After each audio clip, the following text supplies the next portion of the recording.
Assalamualaikum warahmatullahi wabarakatuh. Sahabat channel kami yang dimuliakan oleh Allah Subhanahu wa taala. Al-Imam Muslim meriwayatkan sebuah hadis yang bersumber dari sahabat yang mulia Abu Musa Al-Asy'ari. Ia berkata, Nabi Muhammad sallallahu alaihi wasallam bersabda,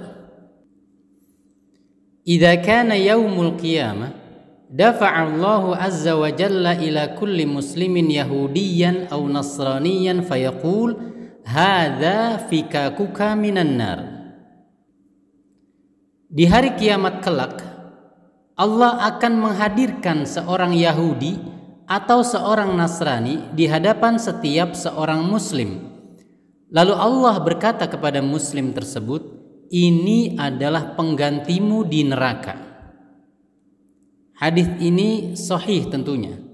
Dan selain diriwayatkan oleh Al-Imam Muslim, hadis ini juga diriwayatkan oleh Al-Imam Al-Baihaqi di dalam kitabnya Al-Ba'tsu wan Nusyur halaman 87. Yang kedua, suatu ketika Sa'id ibn Abi Burdah pernah menuturkan sebuah hadis yang senada mengenai ini di hadapan Umar Ibnu Abdul Aziz. Lalu untuk meyakinkan, Umar ibn Abdul Aziz meminta Sa'id ibn Abi Burdah untuk bersumpah bahwa hadis yang akan ia bawakan adalah hadis yang didengar oleh ayahnya Sa'id ibn Abi Burdah langsung dari Rasulullah. Kemudian beliau pun dengan tegas bersumpah, Sa'id ibn Abi Burdah.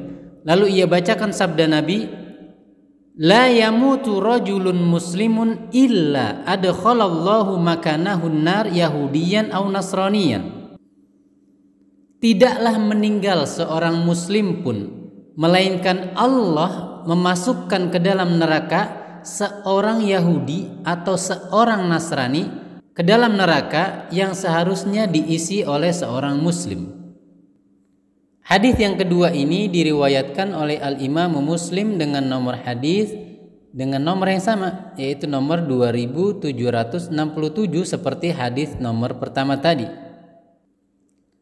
Sedangkan Al-Imam Ibnu Majah di dalam hadis nomor 4341 bersumber dari sahabat yang mulia Abu Hurairah mencantumkan sabda Rasulullah yang berbunyi, "Ma minkum min ahadin illa lahu manzilani, manzilun fil jannah wa manzilun fin nar, fa idza mata fadakhalan nar waritha ahlul jannati manzilahu, fadzalika qauluhu ta'ala ulaika humul warithun." Tidaklah seorang pun dari kalian wahai manusia melainkan memiliki dua tempat nanti di akhirat. Satu tempat di surga dan satu tempat lagi di neraka. Jika ia meninggal dunia lalu masuk neraka, maka penghuni surga akan mewarisi tempatnya di surga. Itulah makna firman Allah, ulaika humul warithun. Mereka itulah orang-orang yang akan mewarisi. Surat Al-Mu'minun ayat ke-10. Hadis ini dinyatakan sahih oleh Syekh Al-Albani di dalam Sahih Ibnu Majah. Mengenai ketiga hadis ini, berikut kami nukilkan penjelasan beberapa ulama yang dengannya insya Allah menjadi jelas dan terarahlah pemahaman kita. Penjelasan pertama datang dari kalangan Syafi'iyah, seorang imam besar dengan karya-karyanya yang di seluruh dunia telah tersebar, Al-Imam An-Nawawi. Di dalam kitabnya Syarah Sahih Muslim, beliau berkata, "Al-fikaku al-khalasu wal-fida. Wa ma'na hadzal hadithi ma jaa fi hadithi Abi Hurairah. Likulli ahadin manzilun fil jannati wa manzilun fin nar. Fal mu'minu idza dakhala al-jannah khalafahu al-kafiru fin nari listihqaqihi dzalika bi kufrihi. Wa ma'na fikakuka minan nar annaka kunta mu'arradan lidukhulin nar wa hadza fikakuka li'anna Allah ta'ala qaddara laha 'adadan yamla'uha fa idza dakhalaha al-kuffaru bi kufrihim wa dunubihim saru fi ma'na al-fikak lil muslimin." Al-fikak artinya al-khalas wal fida, terbebas atau tebusan. Dan makna hadis ini diterangkan dalam hadis Abu Hurairah yang berbunyi, tidaklah seorang pun dari kalian kecuali ia memiliki dua tempat, satu tempat di surga dan satu lainnya di neraka. Maksudnya, jika seorang mukmin masuk surga, maka tempatnya di neraka akan digantikan oleh seorang yang kafir, karena memang mereka layak masuk ke dalam neraka oleh sebab kekufurannya. Dan makna fikakuka minan nar adalah Anda wahai mukmin hampir-hampir saja masuk ke neraka, dan inilah penggantimu, tebusanmu, karena Allah telah menetapkan jumlah yang akan memenuhi neraka. Maka jika orang-orang kafir sudah masuk neraka dengan sebab kekufuran dan dosa-dosa mereka, maka inilah yang dimaksud dengan al-fikak, pengganti atau tebusan bagi orang-orang yang beriman. Syarah Sahih Muslim jilid ke-17 halaman 85. Lalu penjelasan berikutnya datang dari seorang alimun min ulama il-Malikiyah, Abul Fadl Iyad ibn Musa ibn Iyad ibn Amr ibn Musa ibn Iyad As-Sibti Al-Yahsibi, yang hidup di kisaran tahun 476 hingga tahun 544 Hijriah, seorang mufti Maliki sekaligus pakar sejarah, di mana beliau berkata, "Lamma kana likulli mukallafin maq'adun minal jannati wa maq'adun minan nar, faman amana haqqal imani buddila maq'aduhu minan nar bi maq'adin minal jannah, wa man lam yu'min fabil aksi, kanatil kafaratu kal khalafi lil mu'minin fi maq'idihim minan nar, wan na'ibi manabahum fiha. Wa aidan lamma sabaqal qasamul ilahi bimil'i jahannam kana mal'uha minal kuffari khalasan lil mu'minin wa najatan lahum minan nar, fahum fi dzalika lil mu'minina kal fida wal fikak, wa la'alla takhsis al yahud wan nasara bidzikr lishtiharihima bimudatil muslimin wa muqabalatihima iyyahum fi tasdiqir rasul al muqtada linajatihim." Setiap orang memiliki kemungkinan tempat singgah di surga dan juga neraka. Namun barang siapa beriman dengan keimanan yang sesungguhnya, yang sebenar-benarnya, maka tempat singgahnya di neraka akan tergantikan dengan tempat singgah di surga. Dan yang tak beriman maka berlakulah hukum sebaliknya. Orang-orang kafir adalah sebagai pengganti bagi orang beriman di neraka yang mewakili mereka. Dan ingat bahwa telah terjadi sumpah ilahi akan terpenuhinya neraka, dan penuhnya adalah dengan masuknya orang-orang yang tak beriman sebagai bentuk pembebasan bagi mereka yang beriman dan keselamatan bagi mereka.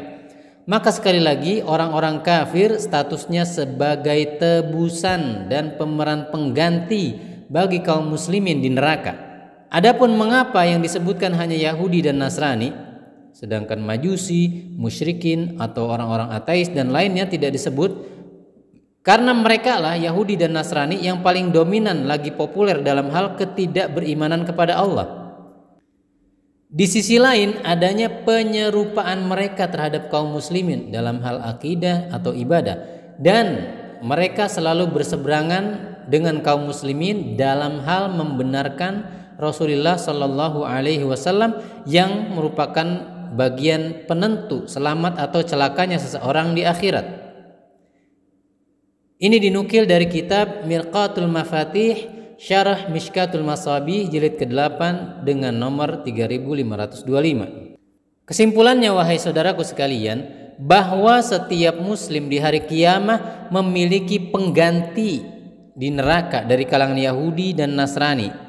Dan hal ini tidaklah kontradiktif dengan adanya sebagian kaum muslimin dan para pelaku maksiat dari kalangan ahli tauhid yang masuk ke dalam neraka oleh karena dosa-dosa mereka. Karena ini adalah pembersihan bagi orang-orang yang beriman dari dosa-dosa tersebut. Mereka masuk neraka lalu dikeluarkan daripada neraka dengan kasih sayang dan rahmat Allah, maka mereka kemudian mewariskan tempat mereka di neraka kepada orang-orang kafir, karena Allah mengharamkan surga tentunya bagi orang-orang kafir. Dan sabda Nabi yang berbunyi, Allah menghadirkan bagi setiap muslim, Yahudi atau Nasrani dan berkata, inilah penggantimu di neraka. Karunia ini, keutamaan ini bagi seorang muslim berlaku bagi seluruh muslim tanpa pengecualian, karena al-fikak artinya adalah al-kholas, sebagaimana sudah kita jelaskan di awal tadi, pembebasan dari api neraka atau tebusan. Berlaku bagi semua yang bertauhid, dan adanya muslim yang masuk ke neraka sekali lagi tidak menihilkan makna hadis-hadis ini, karena masuknya muslim ke dalam neraka karena dosa-dosa mereka adalah sebagai penggugur dosa, dan akhirnya tentu nanti semua muslim tetap akan masuk surga karena adanya tauhid. Sebagai penutup kami nukilkan ungkapan Al-Imam Ibnul Qayyim Al-Jauziyah mengenai perkara ini. Fal jannatu la yadkhuluha khabithun wala man fihi syai'un minal khabath. Faman tatahhara fid dunya wa laqiyallaha tahiran min najasatihi dakhalaha bighairi mu'awwiqin atau mu'awwaqin. Wa man lam yatatahhar fid dunya fa in kanat najasatuhu 'ainiyatan kal kufri lam yadkhulha bihalin. Wa in kanat najasatuhu kasabiyatan 'aridatan dakhalaha ba'da ma yatatahharu fin nari min tilkan najasa thumma yakhruju minha. Surga itu tidak akan dihuni oleh makhluk khabith, buruk, menjijikan. Tidak pula yang masih memiliki sedikit sifat al-khabath. Maka barang siapa yang sudah bersuci, mensucikan diri di dunia, lalu dia berjumpa Allah dalam keadaan suci dari najis dosa-dosanya, maka ia akan masuk surga tanpa penghalang. Sebaliknya, yang di dunia enggan bersuci, enggan bertaubat seperti najisnya kekufuran misalnya, maka ia tak akan memasuki surga. Adapun najisnya dosa seperti yang terjadi pada kaum muslimin, maka ia akan masuk surga setelah disucikan di neraka. Pernyataan Al-Imam Ibnul Qayyim ini terekam di dalam kitab Ighatsatul Lahfan min Masayidis Syaitan, jilid ke-1 halaman 156. Semoga bermanfaat dan menjadi kabar gembira bagi kita semua dan jadi peringatan bagi mereka yang sampai detik hari ini naudzubillah masih di dalam kekufuran ataupun dosa-dosa yang dapat menjerumuskan ke dalam neraka yang akan dipenuhi penyesalan. Wallahu taala a'lam bishawab. Barakallahu fikum. Wassalamualaikum warahmatullahi wabarakatuh.